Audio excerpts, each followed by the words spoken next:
Call security." The shout cracked across the marble lobby so sharply that conversations stopped mid-sentence. Heads turned. Coffee cups paused halfway to waiting lips. Even the soft hum of the elevators seemed to fade beneath the weight of those two words. At the center of the attention stood a little girl no older than 9, her small frame nearly swallowed by a navy blue cardigan that had clearly been worn and washed many times. She wasn't running. She wasn't causing trouble. She wasn't touching anything she shouldn't.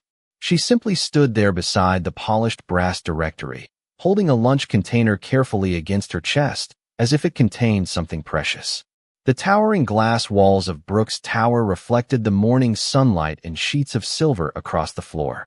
Lawyers, executives, investors, and consultants moved through the building every day, each dressed in tailored suits worth more than some families spent on groceries in a month. The lobby was a place of expensive watches, confident handshakes, and polished smiles. It was also a place where people made assumptions. Richard Caldwell, the building's operations manager, adjusted his tie and pointed directly toward the child. His expression carried the certainty of a man who believed he already knew the entire story. "Someone get security down here right now," he said. "This girl has no business being in this area." A few people exchanged uncomfortable glances. Others simply looked away. Nobody stepped forward. Nobody asked the little girl a question. The child remained still. Her dark eyes traveled across the massive lobby, taking in the reception desk, the glass elevators, and the enormous company logo mounted against the stone wall. She looked nervous, but not frightened. Around her, whispers began to spread. Maybe she was lost. Maybe she wandered in from outside. Maybe she was looking for someone who worked maintenance. Richard took several steps closer. The heels of his expensive shoes clicked against the marble floor with military precision. "Young lady," he said firmly, "where are your parents?" The girl tightened her grip on the lunch container. "I'm here to see my mother." Richard let out a short laugh. Not a kind one. The kind people used when they had already made up their minds. "Employees aren't allowed to bring children into executive areas," he replied. "You'll need to leave." The little girl glanced toward the private elevator bank located beyond a velvet rope. A digital panel above it displayed the upper executive floors. Her eyes settled there for only a second before returning to Richard. That brief look didn't escape him. If anything, it seemed to deepen his irritation. "No," he said, shaking his head. "Absolutely not." Nearby, a receptionist shifted uneasily in her chair. A security guard emerged from a hallway at the far end of the lobby. The atmosphere tightened like a rope being slowly pulled from both ends. Yet the child never moved. Sunlight poured through the 40-foot windows behind her, casting a warm glow across the polished floor. For a strange moment, she looked completely out of place and completely at home at the same time. Then, with dozens of eyes fixed on her, the little girl took a quiet breath and looked directly at the manager. Richard expected tears, excuses, or the nervous silence he usually got when people felt intimidated. Instead, the little girl looked at him with a calmness that seemed strangely out of place in a lobby full of adults. The security guard slowed his approach, sensing that something about the situation was not unfolding the way it normally would. The lunch container remained tucked against the girl's chest. It was decorated with faded cartoon stars and showed signs of years of use. Richard noticed it and immediately filed it away as another piece of evidence supporting the story he had already created in his mind. Wealthy families did not send children carrying old lunch containers. Wealthy families arrived in black SUVs with drivers. Wealthy families wore designer clothes and carried expensive backpacks. That was how Richard understood the world. The little girl glanced toward the enormous wall clock above the reception desk. Her small shoulders rose and fell with a quiet breath. She seemed more worried about time than about the crowd gathering around her. "My mother has a meeting this morning," she said softly. "I promised I would bring her lunch." Several people nearby exchanged glances. The receptionist lowered her eyes toward her keyboard. Something in the child's voice sounded sincere enough to make even strangers hesitate. Richard did not. "Then leave it at the front desk," he replied. "Someone can take it upstairs." The girl shook her head. "I always bring it myself." The answer irritated him more than he expected. Brooks Tower operated on schedules, procedures, and rules. People did not simply walk into executive offices because they felt like it. Yet this child stood there acting as though she belonged. The security guard finally arrived and stopped a few feet away. He was a broad-shouldered man named Marcus Reed, a former Marine known throughout the building for his professionalism. Marcus looked from Richard to the little girl and immediately sensed tension in the air. "Everything okay?" he asked. Richard answered before anyone else could speak. This child was attempting to access restricted floors. Marcus nodded slowly and crouched slightly so he could speak at eye level with the girl. "What is your name?" A brief smile touched her face. "Aaliyah Brooks." The answer passed through the lobby almost unnoticed. To most people, it was simply a name. But one older attorney standing near the elevators lifted his head. The name sounded familiar. Aaliyah adjusted her grip on the lunch container. "My mother forgot breakfast again," she explained. "She always forgets when she has big meetings." The attorney continued watching quietly. Richard folded his arms. "And your mother's name?" he asked. Aaliyah looked up toward the highest floors of the tower. Morning sunlight reflected off the brass directory beside her, casting golden light across her face. The giant company logo mounted on the stone wall gleamed behind her. For a moment, the lobby fell strangely quiet. Even the sound of rolling luggage from the entrance seemed distant. Aaliyah smiled gently, the way a child smiles when talking about someone she admires. Then she answered with complete certainty. "Dr. Naomi Brooks." The silence that followed felt heavier than anything that had come before. The name seemed to drift through the lobby before anyone reacted to it. Then everything changed. The older attorney near the elevator straightened immediately. His eyes widened with recognition. Two executives standing beside the coffee station exchanged startled looks. Marcus glanced toward the massive bronze directory mounted on the wall. Near the top, engraved in polished lettering visible from almost anywhere in the lobby, was a name everyone in the building knew. Brooks and Hart Legal Group. Founder and Chief Executive Officer, Dr. Naomi Brooks. Richard's expression did not change at first. He simply stared at Aaliyah as though waiting for her to laugh and admit it was some kind of childish misunderstanding. But the little girl remained perfectly calm. She shifted the lunch container slightly in her arms and looked toward the elevators again. "She is probably already in the boardroom," she said.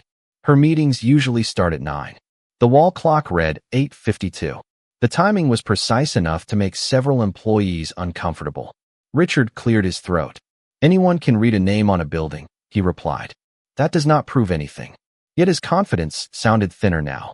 The certainty that had filled his voice earlier was beginning to crack. Aaliyah blinked. "I did not read it from the building." She smiled softly. "She is my mom." Across the lobby, a woman from the accounting department slowly lowered her phone. She had attended company events for years. More than once she had heard Dr. Naomi Brooks mention her daughter during speeches. Not often. Naomi was famously private about her family. But she spoke about Aaliyah with unmistakable pride whenever the subject came up. The employee studied the little girl more carefully. The resemblance suddenly became impossible to ignore. The same eyes. The same smile. Even the way she stood with quiet confidence felt familiar. Marcus noticed it too. He looked at Richard, then back at Aaliyah.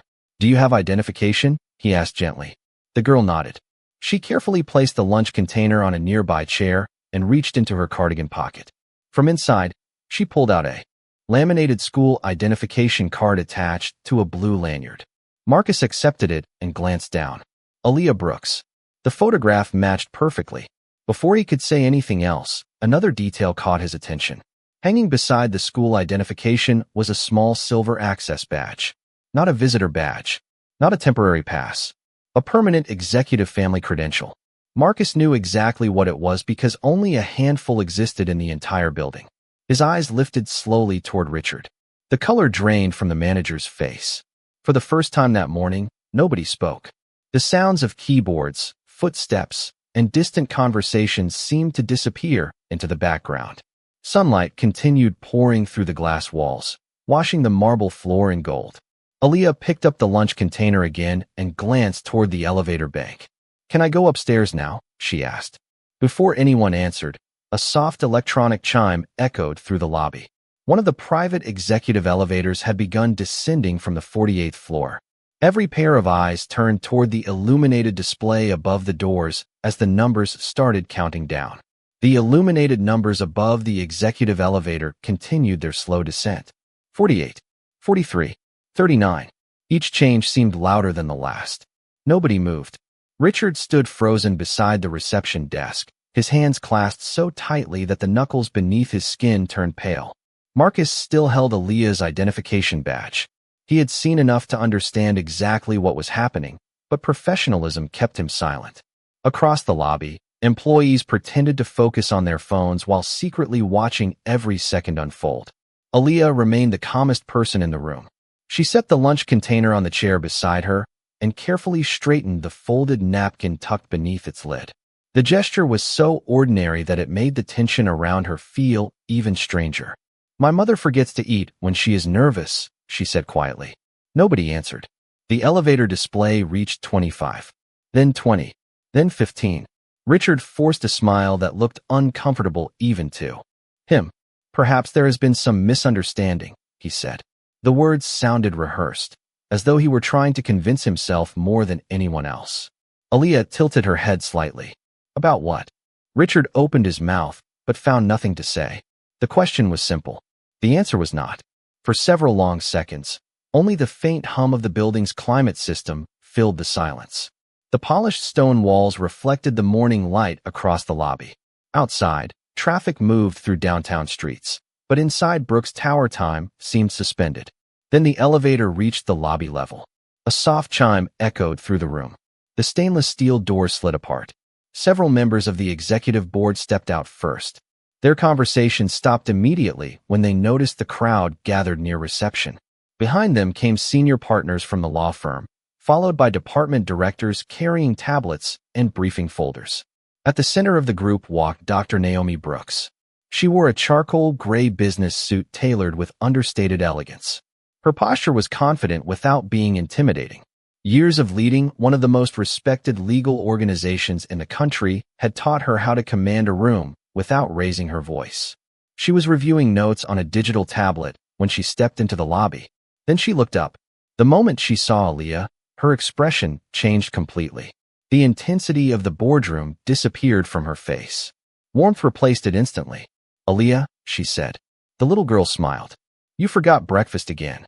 A few people near the elevators exchanged stunned looks. Naomi walked directly toward her daughter. The executives following behind her slowed their pace. Several already seemed aware that something unusual had happened. Aaliyah picked up the lunch container and handed it over carefully. Naomi accepted it with both hands. "You came all the way down here just for this?" she asked. "You have a very important meeting," Aaliyah replied. "You always tell me important people make better decisions when they eat." A faint laugh escaped Naomi. Around them, nobody else laughed. The atmosphere remained painfully still. Naomi finally noticed the expressions surrounding her daughter. Her eyes moved from Marcus to Richard and then back to Aaliyah. The warmth in her face remained, but something sharper appeared behind it. "Aaliyah," she asked gently, "is everything all right?" The question hung in the air. Naomi Brooks did not raise her voice. She did not look angry. Somehow that made the silence even heavier. Aaliyah glanced around the lobby before answering. Her eyes moved past the executives, past the reception desk, and finally settled on Richard. The manager suddenly seemed very interested in a spot on the marble floor. "They thought I was not supposed to be here," Aaliyah said. Her voice remained gentle. There was no accusation in it. No bitterness. Just a simple statement of fact. Naomi listened carefully. "I see," she replied. "Nothing more. Nothing less." Yet several people nearby shifted uneasily. Marcus handed the identification badge back to Aaliyah. "Everything is confirmed, ma'am," he said respectfully. Naomi nodded. "Thank you, Marcus." Then she turned toward Richard. The manager immediately straightened his posture. Years of corporate experience had taught him how to navigate difficult conversations, but this situation felt different. He could negotiate contracts. He could solve operational problems. He could explain budget overruns and scheduling conflicts. What he could not explain was why he had looked at a child carrying lunch for her mother and assumed she did not belong. Naomi studied him for a moment. Not with hostility, not with triumph, simply with quiet attention. "Mr. Caldwell," she said, "would you tell me what happened?" Richard cleared his throat. There appeared to be a security concern. The words sounded hollow the moment they left his mouth. Even he seemed to realize it. Naomi waited. The executives behind her remained silent. Nobody rushed to rescue him. Nobody changed the subject. Richard continued. I believe she was attempting to access restricted floors without authorization. Naomi glanced toward Aaliyah's executive access credential hanging around her neck. Then she looked back at Richard. And when did you verify whether she was authorized? The manager opened his mouth again. Nothing came out. The answer was obvious. He had not verified anything. He had reached a conclusion first and searched for evidence later. Across the lobby, employees avoided eye contact. Some remembered similar moments from their own lives. Moments when assumptions arrived faster than facts. Naomi rested one hand lightly on her daughter's shoulder. The gesture was small, but protective. Brooks Tower serves thousands of people every year, she said calmly. Clients, staff, families, visitors, children. Richard swallowed. Yes, ma'am. Naomi's gaze never wavered. And every one of them deserves the same thing before judgment is passed. Another long silence followed. Sunlight reflected across the polished stone walls. The lunch container remained tucked safely beneath Aaliyah's arm. Somewhere above them, an elevator bell chimed on another floor. Finally, Naomi spoke again. They deserve to be seen. Nobody moved. Nobody interrupted. The words settled over the lobby like a mirror held up to everyone present. Richard felt the weight of them immediately, because deep down, he knew exactly where he had gone wrong. Not with procedure, not with policy, with perception. He had looked at a little black girl standing in an expensive building and decided she could not possibly belong there. And now, surrounded by the people who knew the truth, he found himself unable to defend that decision at all. For several moments, nobody spoke. The lobby that normally echoed with footsteps, ringing phones, and hurried conversations seemed wrapped in an unusual stillness. Sunlight streamed through the towering glass walls, painting long bands of gold across the marble floor. Naomi Brooks stood beside her daughter without saying another word. She did not need to. The lesson had already been delivered. Aaliyah looked up at her mother and smiled. You should eat before your meeting, she said quietly. The simplicity of the remark softened something in the room. Naomi laughed gently and opened the lunch container. The familiar smell of homemade breakfast drifted into the air. Fresh fruit, a turkey sandwich cut neatly in half, and a handwritten note rested beneath a folded napkin. Naomi unfolded the note and read it silently. Her eyes lingered on the page for a second longer than expected. Then she folded it carefully and slipped it into her pocket. Thank you, sweetheart, she said. I needed this more than you know. Aaliyah shrugged. Grandma says people make mistakes when they are hungry. A few employees nearby smiled despite the tension. Even Marcus looked away briefly to hide a grin. The atmosphere that had felt so rigid moments earlier began to loosen. Yet Richard remained motionless. He stood a short distance away, watching the interaction unfold. For the first time all morning, he was seeing something he had completely missed before. He had seen a child. He had seen old clothes. He had seen a lunch container. He had seen what he expected to see. What he had not seen was a daughter taking care of her mother. He had not seen kindness. He had not seen responsibility. He had not seen the quiet confidence that came from being loved and respected. Naomi placed a hand gently on Aaliyah's shoulder. Neither seemed concerned about the dozens of people watching. The executive board waited patiently. No one appeared annoyed by the delay. In fact, several executives looked at Aaliyah with admiration. One elderly partner adjusted his glasses and smiled warmly. Your daughter reminds me of you, he told Naomi. Determined and impossible to intimidate. Aaliyah laughed softly. Naomi raised an eyebrow. That sounds suspiciously like a compliment and a warning at the same time. Light laughter rippled through the group. The tension continued melting away, replaced by something quieter and more reflective. Outside, clouds drifted slowly across the blue morning sky. Their shadows moved across nearby buildings like silent waves. Inside Brooks Tower, the polished surfaces no longer felt cold. The lobby seemed different now, not because the architecture had changed, but because people were looking at one another differently. Richard lowered his eyes briefly. The words Naomi had spoken earlier continued echoing in his mind. They deserved to be seen. He realized how rarely people questioned their first impressions, how easily assumptions became decisions, how quickly decisions became treatment. Standing there in the golden morning light, surrounded by witnesses yet alone with his thoughts, he felt something unfamiliar settle over him. Not embarrassment, something deeper. Reflection. Richard finally lifted his eyes. The reflection he had been avoiding all morning now stood directly in front of him. Not in a mirror. In the people around him. The executives waiting respectfully for Naomi. The employees who had watched everything unfold. The little girl who had never once raised her voice. He took a slow breath. "Dr. Brooks," he said quietly. The lobby became silent again. Naomi turned toward him. Richard straightened his shoulders, not to defend himself, but because he understood that honesty required courage too. "I owe both of you an apology." No one interrupted. He looked at Aaliyah first. "I made assumptions before I asked questions. I decided who you were before I learned anything about you. That was wrong." Aaliyah listened carefully. Richard continued. "You were respectful from the moment you walked through those doors. You deserved respect in return." The words sounded simple, but everyone in the lobby could hear the sincerity behind them. Naomi remained silent, allowing him to finish. Richard glanced briefly around the room. This building has security procedures for a reason, but procedures are not an excuse for failing to see people clearly. He looked back at Aaliyah. "I saw your clothes. I saw your lunch container. I saw a child standing alone. What I should have seen was a daughter trying to take care of her mother." The admission settled heavily across the lobby. Several employees lowered their eyes, recognizing moments in their own lives when they had done something similar. Aaliyah looked down at the lunch container in Naomi's hands. Then she looked back at Richard. "My grandma says people can learn things every day," she said. A faint smile touched her face. Even grown-ups. A few quiet laughs spread through the crowd. Richard laughed too, though his eyes remained thoughtful. "Your grandmother sounds very wise." Naomi finally spoke. "She is." The tension that had dominated the morning seemed to dissolve completely. The executive board members exchanged relieved glances. Marcus shifted his weight and smiled openly now. The atmosphere felt lighter, but also more meaningful. Something important had happened here. Not because a mistake had been exposed, because a lesson had been accepted. Naomi studied Richard for another moment. Then she nodded. "Thank you for saying that." The simple acknowledgement seemed to surprise him. There was no anger in her voice. No desire to embarrass him. Only the expectation that people could do better once they knew better.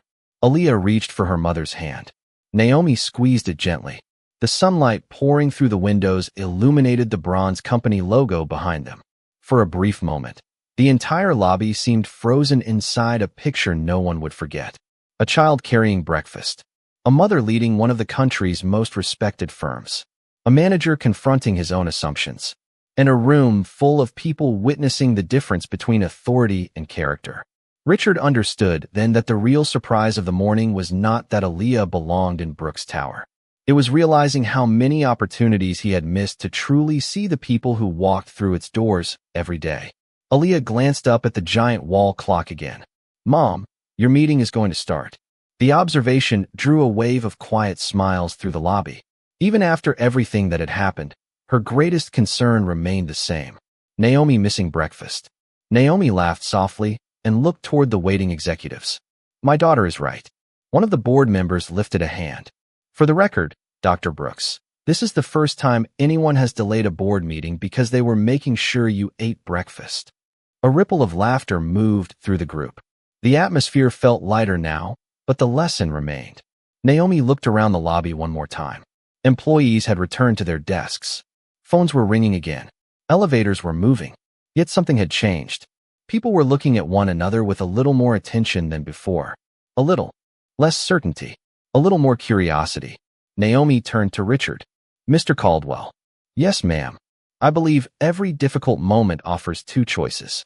We can become defensive, or we can become better." Richard nodded slowly. "I understand." Naomi studied him for a second before extending her hand. "Then let us choose better." Surprise crossed his face. He accepted the gesture immediately. The handshake lasted only a moment, but everyone nearby understood its meaning. Accountability had been accepted. Grace had been offered. Neither required humiliation. Aaliyah watched the exchange carefully. "Grandma says saying sorry is important," she said. "But learning is even more important." Richard smiled. "Your grandmother keeps making me look bad." That earned another round of laughter. Even Aaliyah giggled. The sound seemed to brighten the entire lobby. Naomi looked down at her daughter. "You know, most children your age spend Saturday mornings watching cartoons." Aaliyah shrugged. Most children do not have a mom who forgets breakfast before important meetings. Naomi placed an arm gently around her shoulders. For a moment, neither spoke. The bond between them needed no explanation. It was visible in every glance and every smile. One of the younger attorneys stepped forward. "Dr. Brooks, before you go upstairs, I think there is something everyone should know." Naomi raised an eyebrow. The attorney smiled toward Aaliyah. "Last year, our scholarship program helped 200 students prepare for college." He paused. Aaliyah personally spent weekends helping organize the book drives. Several employees looked surprised. Aaliyah immediately looked embarrassed. "It was not a big deal." "It was a very big deal," Naomi replied quietly. More people began sharing stories. Someone mentioned community events. Another remembered seeing Aaliyah helping children pick out school supplies. Piece by piece, a fuller picture emerged. Not the daughter of a successful executive. Not a child connected to power. Simply a kind young girl who cared about people. Richard listened to every word. The realization settled deeper inside him. He had nearly reduced an entire human being to a first impression. Yet the truth was always far richer than appearances. The elevator doors opened once more. This time no one hesitated. Naomi took Aaliyah's hand. The executives followed behind them. As they approached the elevator, dozens of employees watched quietly. Not because they were looking at a chief executive officer. Not because they were looking at her daughter. They were looking at a reminder that dignity has nothing to do with titles, offices, or appearances. It begins the moment one person truly sees another. The elevator doors closed softly behind Naomi and Aaliyah, and the lobby gradually returned to its normal rhythm. Phones rang. Conversations resumed. Footsteps crossed the polished marble floor. Yet nothing felt quite the same. Richard remained where he was for a long moment, watching the reflection of the elevators in the glass wall across from him. The morning sunlight had shifted now, casting a warmer glow through the towering windows. Around him, employees returned to their routines, but several offered small nods as they passed. Not judgment, not approval, simply acknowledgement. The kind that comes after people witness an honest moment. Upstairs, the board meeting began exactly 12 minutes later than scheduled. For most companies, that delay would have been memorable. For Brooks and Hart, the reason behind it would become the part people remembered. Months later, employees would still talk about the morning a little girl carrying breakfast quietly reminded an entire building about dignity. Richard eventually walked toward the reception desk. He noticed details he had overlooked countless times before. The nervous intern trying her best on her first week. The maintenance worker polishing a brass railing with careful attention. The delivery driver balancing packages while answering questions from 3 different people at once. Faces he had seen every day suddenly felt different. More complete. More human. Near noon, an email arrived in every employee's inbox.